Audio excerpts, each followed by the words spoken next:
ठीक है। चलो शुरू कर दो।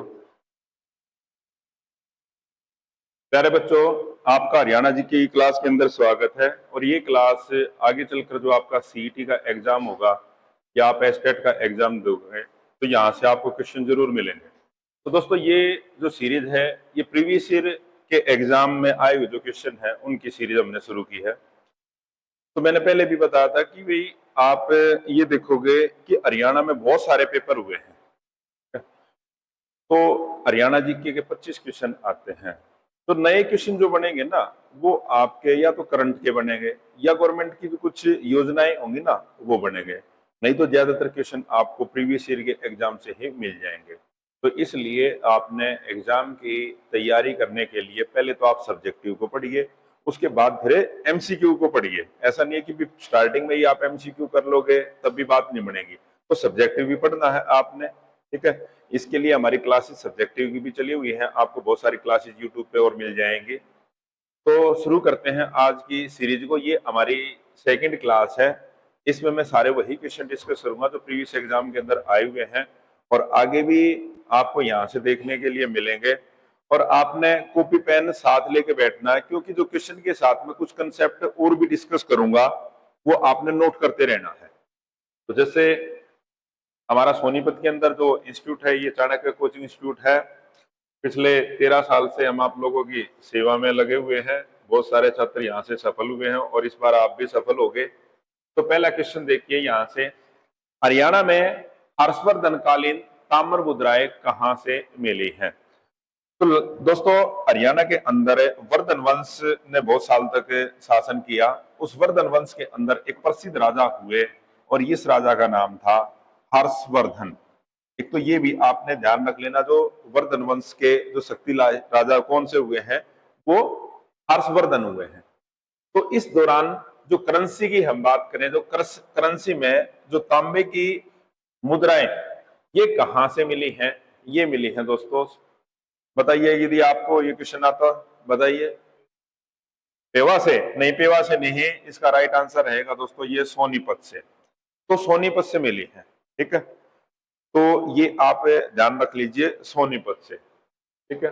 और सोनीपत को आप पुराना नाम क्या है? स्वर्णप्रस्थ। स्वर्णप्रस्थ के नाम से भी सोनीपत को जाना जाता है। और वर्तमान समय में सोनीपत एजुकेशन हब के तौर पर भी जाना जाता है। एटलस जो फैक्ट्री थी वो सोनीपत के अंदर ही थी, अब तो ये बंद हो चुकी है, ठीक है। तो इस तरह से जो चीजें आपको पता होनी चाहिए। और सोनीपत जो बना था ये किससे अलग होकर बना था? ये जिला रोहतक से। रोहतक पहले ये रोहतक का ही पार्ट था, रोहतक से अलग होकर सोनीपत बना था। और आईएमटी की शुरुआत इंडस्ट्रियल मॉडल टाउनशिप ये अभी खरगोदा के अंदर बनने जा रही है, जिससे आगे चलकर बहुत सारे व्यक्तियों को रोजगार मिलेगा। तो ये क्वेश्चन था कि हर्षवर्धन कालीन मुद्राएं कहाँ से मिली है। और हर्षवर्धन की राजधानी कौन सी जगह होती थी, बताइए? थानेसर। थानेसर इसकी राजधानी थी। और कुरुक्षेत्र के अंदर है थानेसर। क्लियर ये चीजें। और कुरुक्षेत्र को भी हम क्या कहते हैं? धार्मिक नगरी, धर्म नगरी के नाम से जाना जाता है कुरुक्षेत्र। आगे चले।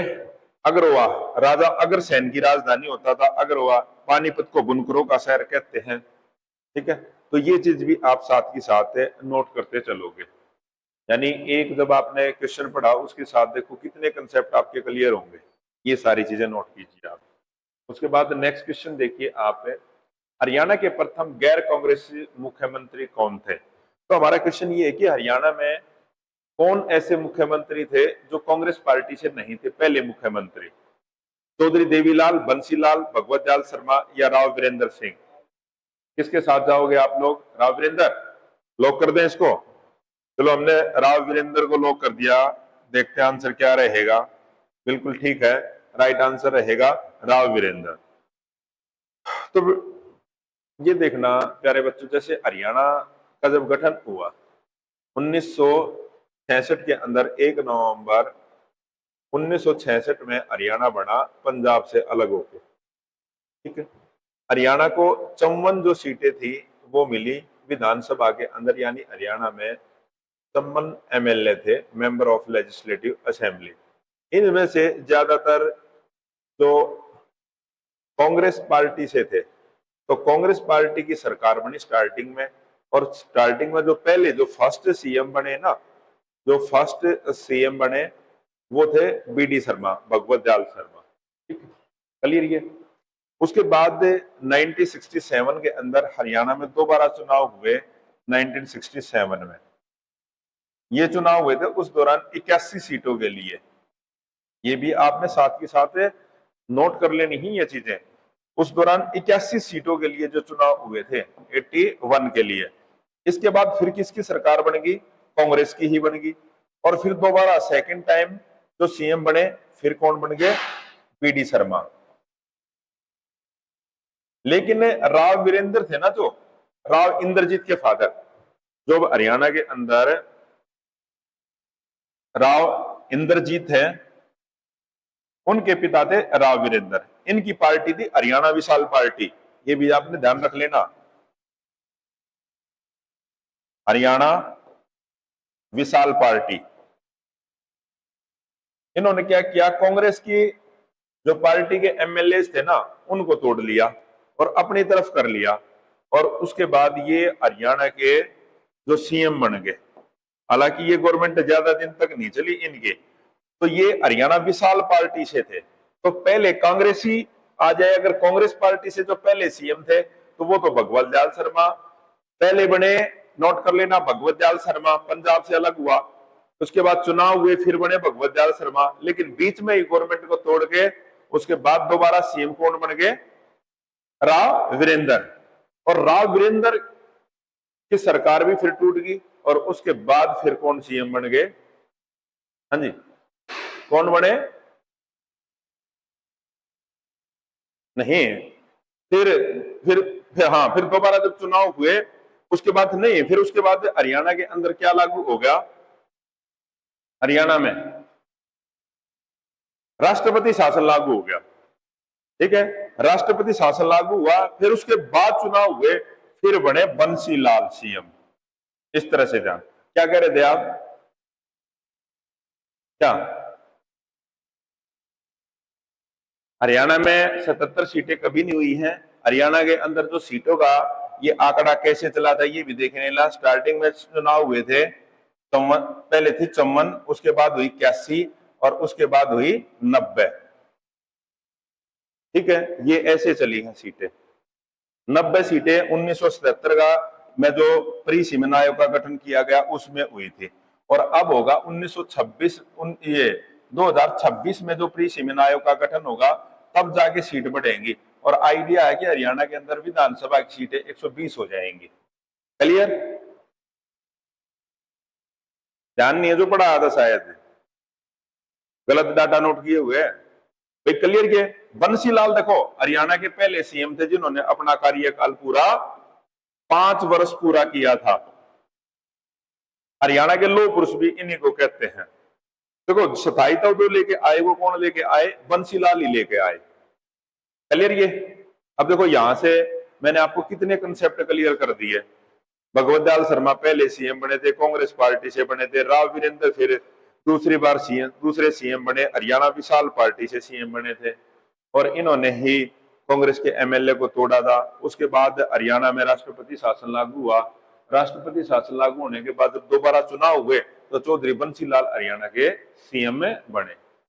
बता दिए ना बहुत सारे मैंने डाटा आपको। ठीक है, आगे चले। हाँ, एक और चीज बता देता हूं। आज तक सबसे कम जो समय रहा है ना विधानसभा के स्पीकर के तौर पर, आज तक का सबसे ज्यादा जो विधानसभा के स्पीकर के तौर पर टाइम रहा है वो हरमोहिंदर चड्ढा का रहा है। सबसे कम की बात करें तो राव वीरेंद्र का रहा है। ये भी रख लेना, राव वीरेंद्र मात्र 16 दिन तक, 16 दिन तक ये हरियाणा विधानसभा के स्पीकर रहे थे। उसके बाद फिर ये सीएम बन गए थे। एक क्वेश्चन से कितने डाटा मैंने आपको क्लियर कर दिए हैं। तो दोस्तों यदि आप पहली बार हमारी क्लास को देख रहे हो तो आप हमारे चैनल को लाइक कीजिए, सब्सक्राइब कीजिए। इस तरह जब तक आपका एग्जाम होगा हम आपका साथ नहीं छोड़ेंगे और मैं आपको 25 में से 25 नंबर दिलवाऊंगा हरियाणा जीके में। हमारी क्लास में केवल पढ़ाई पढ़ाई पढ़ाई होगी, इधर उधर की कोई बकवासबाजी नहीं होगी, ठीक है। तो बहुत सारे दोनों क्या करते हैं, 1 घंटे की क्लास के अंदर 10 क्वेश्चन कराएंगे आप लोगों को, इधर उधर की बातें चलती रहती हैं, तो ऐसा कुछ नहीं होगा। कॉपी पेन लेके साथ बैठिए, आगे चले। उसके बाद देखना, अब चौधरी चरण सिंह कृषि विश्वविद्यालय किस नगर के अंदर है? भाई एग्रीकल्चर यूनिवर्सिटी है, ये कौन सी जगह पे है? चौधरी चरण सिंह, करनाल, महेंद्रगढ़, रोहतक, इस्सार। तो किसको लॉक कर दिया जाए? इस्सार को या करनाल को? इस्सार को। इस्सार, इस्सार के अंदर चौधरी चरण सिंह कृषि विश्वविद्यालय है। अब मैं आपसे जैसे क्वेश्चन ये कर लूं कि भाई चौधरी चरण सिंह कौन थे? ऐसे भाई कौन थे चौधरी चरण सिंह, इनके नाम पर क्यों रख दिया? बताइए कौन थे चौधरी चरण सिंह? ऐसी क्या बात थी चौधरी चरण सिंह के अंदर की इनके नाम से कृषि विश्वविद्यालय का नाम रख दिया? चौधरी चरण सिंह हरियाणा के 7वें पीएम थे, 7वें प्रधानमंत्री चौधरी चरण सिंह, और इनका संबंध उत्तर प्रदेश से। क्लियर? और चौधरी चरण सिंह के नाम एक रिकॉर्ड ये भी है कि वो उन्होंने एक ऐसे प्रधानमंत्री जिन्होंने किसी भी सेशन के अंदर भाग नहीं लिया, भाई किसी भी सेशन में भाग नहीं लिया। और एशिया का सबसे बड़ा कृषि विश्वविद्यालय है ये। और इनका जो जन्मदिन है ना, वो किस तौर पर मनाते हैं हम? किसान दिवस के तौर पर मनाते हैं, किसान दिवस। एग्जैक्ट डेट मैं भूल गया थोड़ी ही, नेक्स्ट क्लास में बता दूंगा। तो किसान दिवस के तौर पर इनका जन्मदिन मनाया जाता है। 7वें प्रधानमंत्री थे, यूपी से संबंध रखते थे, और इन्हीं के नाम से इस साल के अंदर एग्रीकल्चर यूनिवर्सिटी बनाई गई। अगर आपसे ये क्वेश्चन पूछ लिया जाए, ये तो बता दिया कि एग्रीकल्चर यूनिवर्सिटी है यहाँ पे, मैं आपसे ये पूछ लूं, मेरा क्वेश्चन ये आ जाए कि ये एग्रीकल्चर यूनिवर्सिटी बनाई कब है, तो आप बताओगे 1970 में इसकी स्थापना इस साल के अंदर की गई।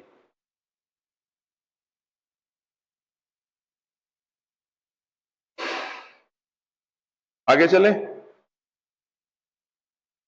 आगे चलना। नेक्स्ट क्वेश्चन है हमारा, यमुना नदी के साथ हरियाणा के निम्नलिखित में से किस जिले की सीमा नहीं लगती? देखो जी, यमुना नदी है, यमुनानगर, पानीपत, सोनीपत, रोहतक, कौन से जिले के साथ नहीं लगती?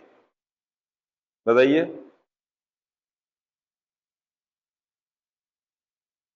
दोस्तों ये रोहतक है ना, रोहतक जिले के साथ यमुना नदी का कोई लेना देना नहीं है। यमुना नदी से रोहतक का कोई लेना देना नहीं है। बाकी यमुनानगर का तो नाम ये है कि भाई यमुना नदी यहां से बहती है। पानीपत, सोनीपत, और इस ये जो तीनों जो जिले हैं ना, इनकी जो सीमाएं हैं, किसके साथ ये किसके साथ लगती है? यमुना नदी। और जो उत्तर प्रदेश, देखो एक और चीज क्वेश्चन आता है कि एक तरफ हरियाणा, एक तरफ यूपी, हरियाणा और यूपी, इन दोनों के बीच में बाउंड्री का जो काम करती है, तो वो कौन सी नदी करती है? ये यमुना नदी करती है। ये क्लियर?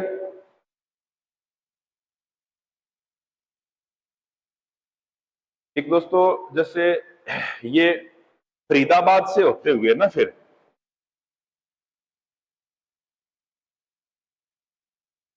फरीदाबाद से होते हुए दोबारा फिर ये यूपी में प्रवेश कर जाती है दोबारा, ठीक है, ये ध्यान रख लेना। और सारा साल बहने वाली और बाकी जो नदियां है ना, वो सारी बरसाती नदियां हैं। हरियाणा के अंदर मात्र एक बहने वाली नदी है, वो यमुना नदी है। और यमुना नदी पर ही जो बांध बनाया गया है, जिसका पहला नाम था ताजेवाला बांध।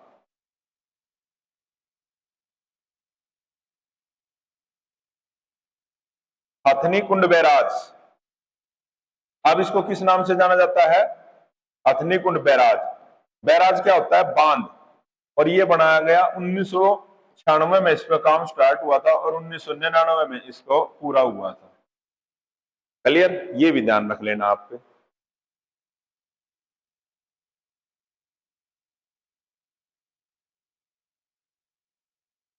चीनी यात्री हेन सांग किस सम्राट के समय में आया था? तो एक चीन का व्यक्ति था, चीनी यात्री। तो ये किसके काल के अंदर बाद में आया? राजा हर्षवर्धन, राज्यवर्धन, प्रभाकवर्धन या माधव गुप्त? हर्षवर्धन जो वर्धन वंश के जो अभी थोड़ी देर पहले बात की थी, वर्धन वंश के जो शक्तिशाली राजा रहे हैं वो हर्षवर्धन, और इन्हीं के शासनकाल के अंदर चीनी यात्री भारत में आया था। अब देखो, अब जैसे एक क्वेश्चन आता है, ये भारत में आया, 2-3 पॉइंट और ध्यान रख लेना आप। भारत में इसकी एंट्री थी 629 में, ठीक है। लेकिन जो थानेसर में रहा ये 635 से लेकर 644 तक, 42 तक, इस दौरान ये थानेसर में रहा। ये पॉइंट आपने ध्यान रख लेना।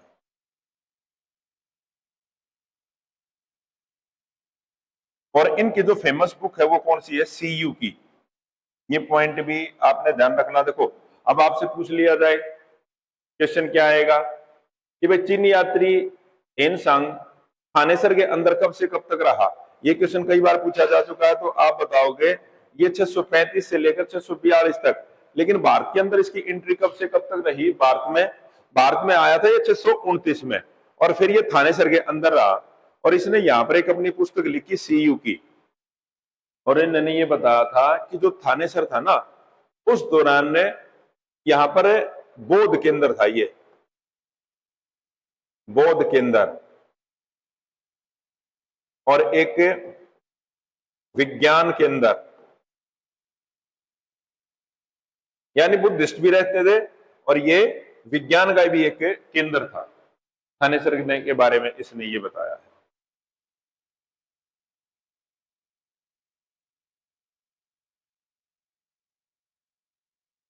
नेक्स्ट देखना,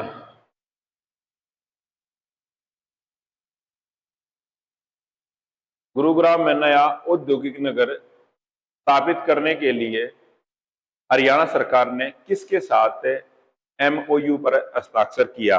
भाई किसके साथ एक टाई अप किया है, किसके साथ?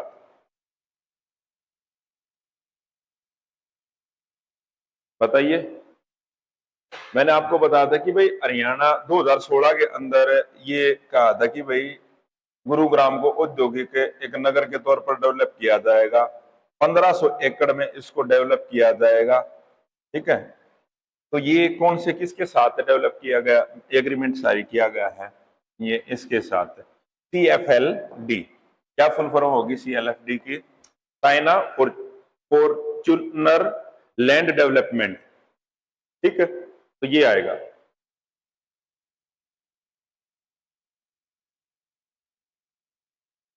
चाइना फॉर्च्यून लैंड डेवलपमेंट, ये कंपनी है, इसके साथ टाई अप किया गया है, तो ये करेगी। क्लियर? ये नेक्स्ट देखिए आप, हरियाणा सरकार में पर्यटन, अभी ये तो प्रीवियस ईयर का जो क्वेश्चन था, देखो ये तो उस दौरान का जो क्वेश्चन था, अब ये नया डाटा आ गया, ये बाद में कराएंगे हम, जो एक दिन मंत्रिमंडल का विस्तार है जो, वो बता देंगे अब कौन सा डिपार्टमेंट किसके बारे है। अब सिरसा की मंजियाना परियोजना किस मिशन के तहत आती है? या इसको इस तरह से पूछा जा सकता है, जो मंजियाना प्रोजेक्ट है, मंजियाना परियोजना है, इसका संबंध किससे है? बागवानी से, मत्स्य पालन से, मुर्गी पालन से, या पशुपालन से? ये है दोस्तों बागवानी से, ठीक है। अब यहां से जो दूसरा क्वेश्चन ये बनेगा, अगर आपसे ये आ जाए मंजियाना परियोजना किस जिले के, कौन सा जिला आता है इसके अंदर, तो फिर आप क्या बताओगे? मंजियाना परियोजना के अंदर कौन सा जिला आएगा? फिर सिरसा आएगा। ये चीज क्लियर? और इसके लिए जो बात की गई है कि भाई इसमें 80 एकड़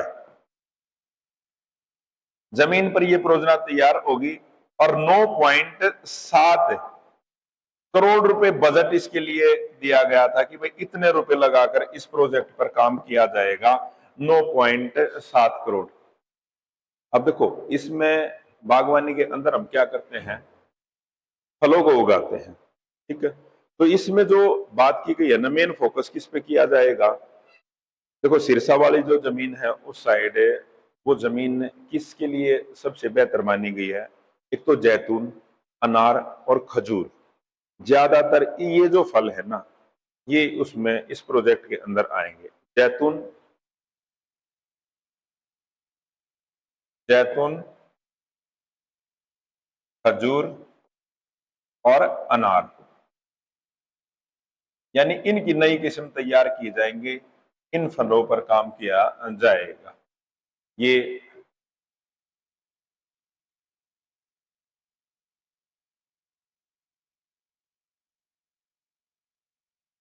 आगे चले। रानिया, ये किसके उसमें है बताइए भाई। हिसार, पंचकुला, सिरसा या भिवानी। रानिया सिरसा राइट आंसर रहेगा यहाँ पे। ऐतिहासिक नगर रानिया सिरसा जिले के अंदर में है, सिरसा में आएगा। राय बीरू ने बसाया था इसको, अगर क्वेश्चन आ जाए, राय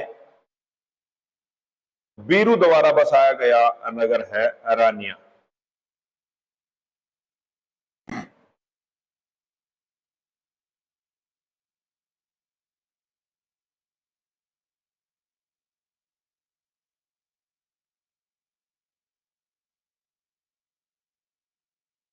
अब नेक्स्ट क्वेश्चन आपका है, ये कुछ नदियां हैं। देखो हरियाणा के अंदर जो निकलने वाली जो नदियां है ना, वो हैं या तो शिवालिक की पहाड़ियों से निकलेंगी, या कहां से निकलेंगे। ये मैप है, जैसे ये नॉर्थ है, ये साउथ है, ये ईस्ट है, ये वेस्ट है। उत्तर के अंदर कौन सी है, शिवाली, ये है। और दक्षिण में अरावली हिल्स। तो ज्यादातर जो नदियां है ना, नॉर्थ में यहां से निकलेंगी, शिवालिक की पहाड़ियों से निकलती हैं। तो अब क्वेश्चन ये है, सभी नदियां हरियाणा की शिवालिक की पहाड़ियों से निकलती हैं के सिवाय, बताइए। हाँ जी, यमुना नदी, यमुना नदी का जो उद्गम स्थान है यमुनोत्री से है, ठीक है। तो कहां से है यमुना नदी, ये हिमालय की बंदर पूंछ से निकलती है, हिमालय की बंदर पूंछ से। बाकी कहां से निकलती हैं, घग्गर, मारकंडा, ये सारी के कहां से निकलेंगी, ये शिवालिक की पहाड़ियों से निकलेंगी। ये निकलती है यमुनोत्री, और मेन जो जगह है वो बंदर पूंछ है।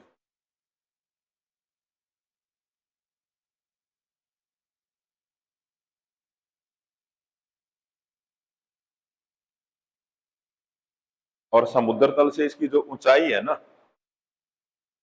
6330 मीटर है, जहां से ये निकलती है। क्लियर भैया।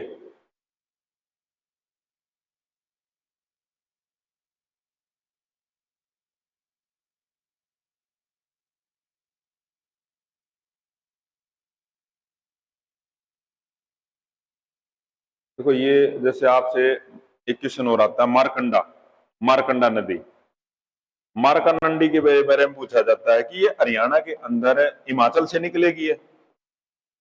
हिमाचल, हरियाणा में कहा प्रवेश करती है ये, अंबाला के अंदर काला आम है ना, अंबाला में, वहां पे प्रवेश करती है। क्वेश्चन ये भी आपने ध्यान रखना।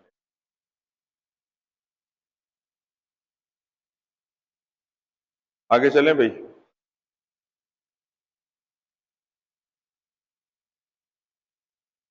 नेक्स्ट, हरियाणा में कितने जिले हैं बताइए।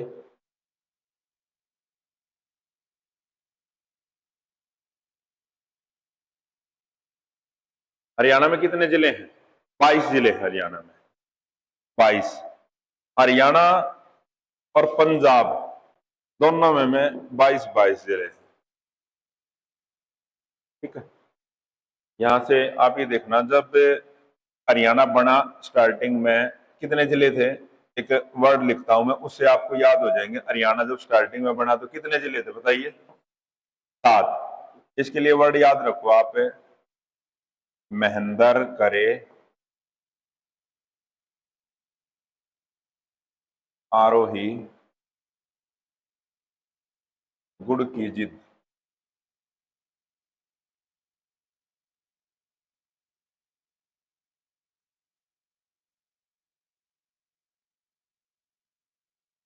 मैं से क्या बन जाएगा? महेंद्रगढ़। कैसे क्या बन जाएगा? करनाल। ऐसे अंबाला। रैसे ऐसे क्या बन जाएगा? सात हो ही नहीं क्या? 1 2 3 4 5। और बताइए किससे क्या बनाए? गुरुग्राम। और ये बन जाएगा जींद। तो इस तरह से हरियाणा में स्टार्टिंग में जब शुरू में हरियाणा बना पंजाब से अलग होके, तो ये 7 जिले हमारे को मिले भाई, 7 जिले। और ये 7 जिले पंजाब का कितना परसेंट भाग कवर करते थे?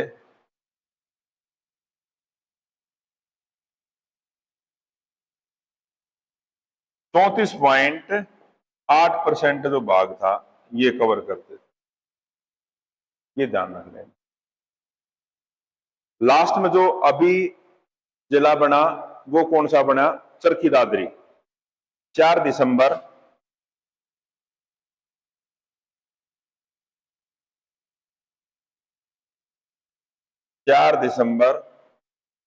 2016 में, 2016 में ये जिला बना था, 4 दिसंबर 2016 को। याद रह जाएंगे ये, ठीक है।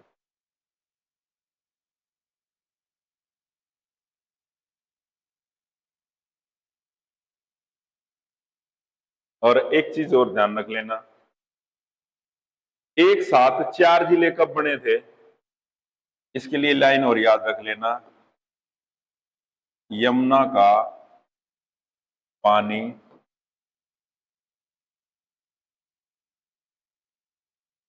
रोडियों से कैथल पहुंचा। ये ऐसे तो क्या आ जाएगा? ये 1 नवंबर 1989 में बने और जिले हैं दोस्तों। सीएम थे देवीलाल। देवीलाल ने एक साथ 4 जिले बनाए थे। यहां से आप ये देखोगे, यमुना का पानी रोडियो से कैथल पहुंचा, जैसे क्या बन जाएगा? यमुनानगर, पानीपत, रेवाड़ी और कैथल। ये चारों जिले एक साथ बने थे। फिर पानीपत का फिर दोबारा पुनर्गठन हुआ 1992 में, ठीक है। क्लियर ये? तो ये आपने ध्यान रख लेना इस तरह से। उसके बाद आ जाइए आप, सरफ दमन। बताइए भाई, सरफ दमन आप कौन से जिलों के? सरफ दमन हरियाणा के किस जिले का प्राचीन नाम है? आप कंफ्यूज हो गए 2 जिलों में, बताओ कौन से जिले के साथ जाए सरफ दमन?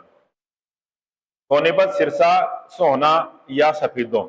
सफीदों का पुराना नाम दोस्तों ये सरफ दमन है। और सफीदों कौन से जिले के अंदर आएगा? ये जींद जिले के अंदर आएगा। सोनीपत का तो क्या बताया था मैंने? सोनीपत का स्वर्णप्रस्थ बताया था, ठीक है। मैंने एक दिन जो पहली क्लास जो आप लोगों की ली थी, इसी की में जो सब्जेक्टिव जो क्लास थी, उसमें मैंने हर एक जिले का जो नामकरण किया गया है ना, जो जगह का, वो बताया था किस कारण से किया गया है। तो वो वहां पर भी देख सकते हो, ठीक है। सिरसा के बारे में बताया था कि मैंने यहाँ पे सिरस के वन सबसे ज्यादा होते थे, इसलिए इसका नाम क्या पड़ गया था? सिरसा पड़ गया था। आगे चले, नेक्स्ट क्वेश्चन देखिए आप। हरियाणा में लिबर्टी जूते कहां पर मिलते हैं? लिबर्टी, घरौंडा नहीं जी, बताइए। करनाल जो है ना, करनाल के अंदर लिबर्टी के जो जूते आपको मिल जाएंगे, लिबर्टी का जो बनने की जो फैक्ट्री है वो करनाल के अंदर है, ठीक है, घरौंडा नहीं है। देखो कृषि यंत्र भी यहाँ पर आपको करनाल के अंदर मिल जाएंगे, कर्ण नगरी भी करनाल को कहते हैं, एनडीआरआई है वो भी करनाल में है। अंबाला के अंदर क्या मिलता है आपको? वैज्ञानिक नगरी भी कहते हैं इसको, वैज्ञानिक सामान मिलता है, यानी एक्सपेरिमेंट के जितने भी लैब के अंदर चीजें यूज होती हैं उसका 40% अंबाला से तैयार होता है। पानीपत को बुनकरों का शहर कहते हैं हम, बहुत सारी टेक्सटाइल मिल है पानीपत के अंदर है, ठीक है। दारूहेड़ा, दारूहेड़ा ये किस चीज के लिए है भाई? दारूहेड़ा इलेक्ट्रॉनिक सामान के लिए। हीरो होंडा जो कंपनी थी ना, जो मोटरसाइकिल बनाती थी, वो दारूहेड़ा के अंदर बनाती थी, हीरो मोटर। धागे का भी बहुत सारा काम है यहाँ पे। और एक और देख लेना, जो पानीपत है ना, हमारे देश में जितने भी कंबल बिकेंगे उसका 75% जो कंबल है ये पानीपत से तैयार होके जाता है। नेक्स्ट देखना, हरियाणा का कौन सा नगर बुनकरों का, अभी यही बता दिया मैंने, अभी बताया था ना, बुनकरों का शहर किसको कहते हैं? हमें पानीपत को कहते हैं। हमें सबसे ज्यादा जो बुनकर है, कपड़ा तैयार किया जाता है वो पानीपत के अंदर किया जाएगा। देखो जो भी, एक तो अगर मैं आपसे ये क्वेश्चन पूछूं भी पानीपत के अंदर ही ये चीजें क्यों डेवलप हुई हैं, पानीपत एक बुनकरों के शहर के तौर पर कैसे डेवलप हुआ, बताइए। तो देखो कोई भी जब इंडस्ट्री जहां पे डेवलप होगी ना, एक तो वहां पर लेबर आसानी से मिलनी चाहिए, दूसरा क्या है, जो भी कच्चा माल आएगा, जो तैयार माल आएगा उसको बेचने के लिए मार्केट चाहिए हमारे को। तो आप ये देखना, जैसे पानीपत है, नेशनल हाईवे पर है, दिल्ली भी नजदीक है, ठीक है, तो एक्सपोर्ट और इंपोर्ट सामान का आसानी से किया जा सकता है, तो इसलिए पानीपत इस तरह से एक तो हाईवे पे हो गया, इस कारण से ये डेवलप होता चला गया। क्लियर? ये पानीपत का भी मैंने बताया था 75% जो कंबल है यहीं से तैयार होते हैं। और पानीपत का ऐतिहासिक महत्व भी है भाई, पानीपत की 3 लड़ाइयां लड़ी गई हैं। पहली जो लड़ाई 1526 में लड़ी गई थी बाबर और लोधी के बीच में, कौन जीता इसमें? बाबर जीत गया था। लोधी वंश का अंतिम शासक था जो इब्राहिम लोधी, वो मारा गया था। फिर 1556 में, 1556 में किस किस के बीच में? हेमू, हेमू और अकबर के बीच में, या हम ये कह सकते हैं इसको बैरम खां भी कह सकते हैं, क्योंकि इसका संरक्षक था ना, ये बैरम खां था, बैरम खां। उसके बाद तीसरी जो लड़ाई लड़ी गई है 1761 में, अहमद शाह अब्दाली, अब्दाली और मराठों के बीच में, कौन जीता इसमें? दूसरी में ये जीत गए, और यहां पर कौन जीत गए? ये जीत गए। क्लियर जी, समझ में आया? तो पानीपत के अंदर, और सबसे बड़ी तेल रिफाइनरी है ना बियोली के अंदर, बियोली है, वहां पर तेल रिफाइनरी है।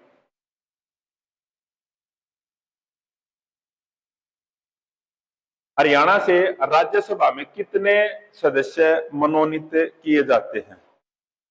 राज्यसभा में कल वाली क्लास के अंदर मैंने आपको बताया था कि हरियाणा में राज्यसभा से कितने सदस्य मनोनीत किए जाते हैं, बताइए। 10 या 15? राज्यसभा में 5 जाएंगे भाई, 5।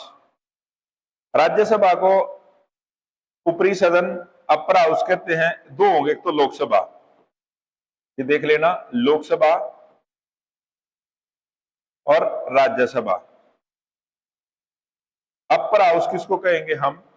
राज्यसभा को कहेंगे, क्योंकि ये कभी भी डिजोल्व नहीं होती। राज्यसभा के जो सदस्य है ना, वो चेंज होते रहेंगे, पूरी राज्यसभा कभी भी खत्म नहीं होगी। यहां से जाते हैं 5 MP और यहां से जाएंगे 10। टोटल अगर आपसे पूछ लिया जाए पार्लियामेंट में टोटल कितने हैं, पार्लियामेंट में तो 10 और 5 ये 15 है, लेकिन अलग अलग कितने हैं, 10 और 5। अब ये चेंज कब होंगे, क्या चेंज कब होंगे, 26 में। 26 में ये सीटें बढ़ जाएंगी, 13 भी हो सकती हैं, 14 भी हो सकती हैं, इस तरह से ये सीटें होंगी। समझ में आया। हाँ, इनके अंदर जो रिजर्व सीटें हैं 10 में से 2 सीटें हैं SC के लिए, अंबाला और सिरसा।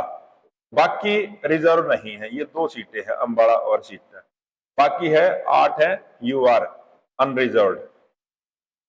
इसके बारे में मैंने कल क्लास के अंदर बताया था पूरा, कौन सा बड़ा है लोकसभा क्षेत्र, कौन सा छोटा है, ये आप कौन सा पॉपुलेशन के हिसाब से, ये देख लेना उसमें कल वाली क्लास में। नेक्स्ट देखना आप, 57वें ऋषि की स्मृति में मेला किस पहाड़ी पर लगता है, मोरनी हिल, डोसी की पहाड़ियां, सतनाली की पहाड़ियां, दादरी की पहाड़ी। डोसी की पहाड़ी है भाई महेंद्रगढ़ के अंदर।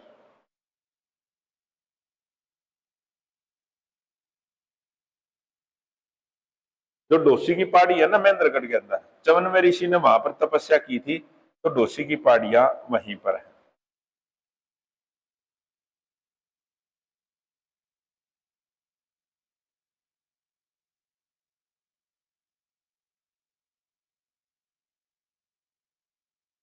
अठारह के स्वतंत्रता संग्राम में बल्लभगढ़ के किस राजा ने बलिदान दिया था, प्रताप सिंह, विजय सिंह, नाहर सिंह, महावीर, बताइए।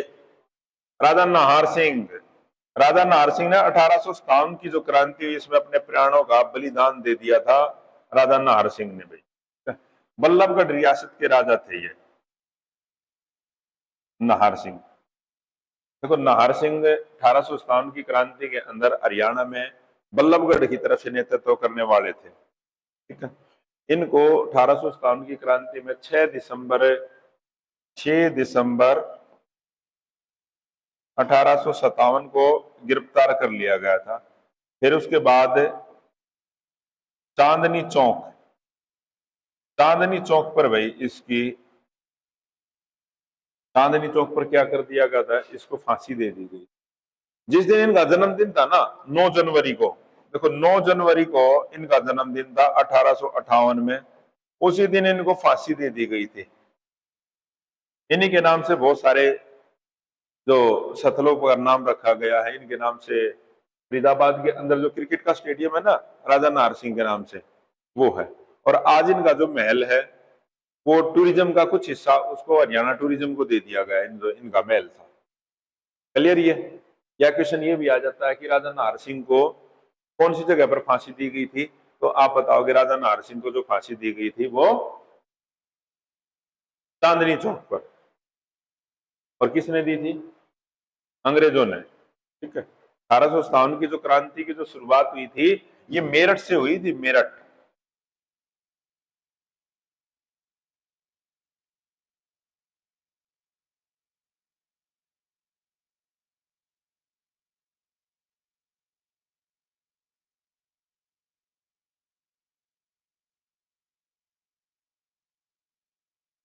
हरियाणा में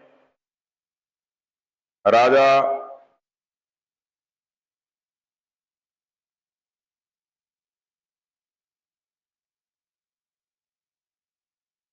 हरियाणा में राजा जनमेजय का संबंध किससे है, जींद, झज्जर, जगाधरी, सफीदों। राइट आंसर रहेगा दोस्तों इसका सफीदों। और इसका पुराना नाम क्या बताया मैंने अभी थोड़ी देर पहले बता, तरप दमन, सरप दमन इसका नाम। आगे चलिए। हरियाणा सरकार ने, अभी ये तो मंडल कितने हैं हरियाणा में ये पूछा गया अभी, मंडल यानी हरियाणा को कितने डिवीजन के अंदर बांट दिया गया है। हरियाणा में 6, 7, 4, 5 मंडल जो डिवीजन है ना ये है अब इनका नाम याद करने की ट्रिक बता दूं। आरोही, गुड, कल फिर मिलेगा।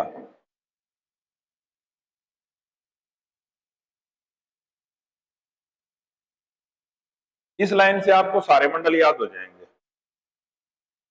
देखो ऐसे तो क्या आ जाएगा, हम पहले लिखेंगे अंबाला डिवीजन है हमारी। दूसरी डिवीजन का नाम क्या आ जाएगा, रोहतक डिवीजन है। ये क्या आ जाएगी, हिसार डिवीजन है। गुरुग्राम डिवीजन है।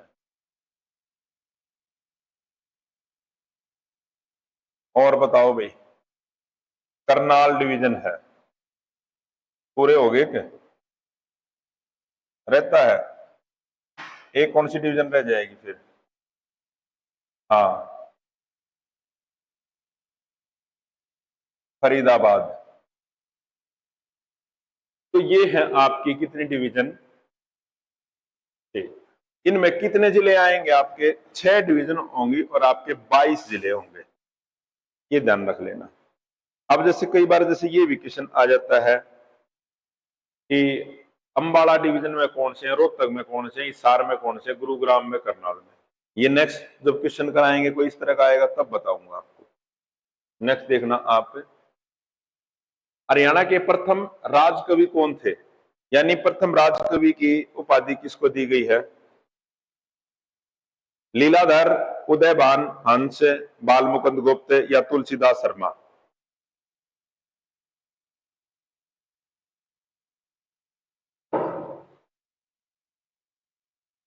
उदयभान हंस को हरियाणा के प्रथम राजकवि की उपाधि दी गई। ठीक है, उसके बाद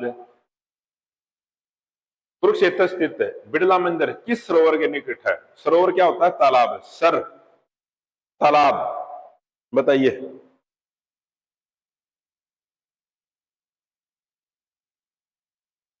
ज्योतिसर, ब्रह्म सरोवर, बाणगंगा, नरकात्री, बताइए। ब्रह्म सरोवर, जो सबसे बड़ा जो सरोवर है ना वो है ब्रह्म सरोवर, तो ये ब्रह्म सरोवर के नजदीक है। तो दोस्तों आज की क्लास के अंदर इतना ही। तो दोस्तों आज हमने लगभग आप ये 25 के करीब जो क्वेश्चन है ये डिस्कस किए हैं। तो दोस्तों आपने हमारी जो यदि ऑनलाइन क्लासेस लेनी है तो आप गूगल प्ले स्टोर से हमारी ऐप डाउनलोड कीजिए, एडू चाणक्यन। तो आप हमारे सभी जो बैच हैं वो ले सकते हो और एक बेहतर तैयारी कर सकते हो। तो आज की क्लास के अंदर इतना ही, मिलते हैं दोस्तों नेक्स्ट क्लास के अंदर। और आप यदि पहली बार आज हमारी क्लास से जुड़े हो तो आप हमारे चैनल को लाइक कीजिए, सब्सक्राइब कीजिए। मिलते हैं दोस्तों नेक्स्ट क्लास के अंदर जल्द ही। जय हिंद, जय भारत, जय हरियाणा।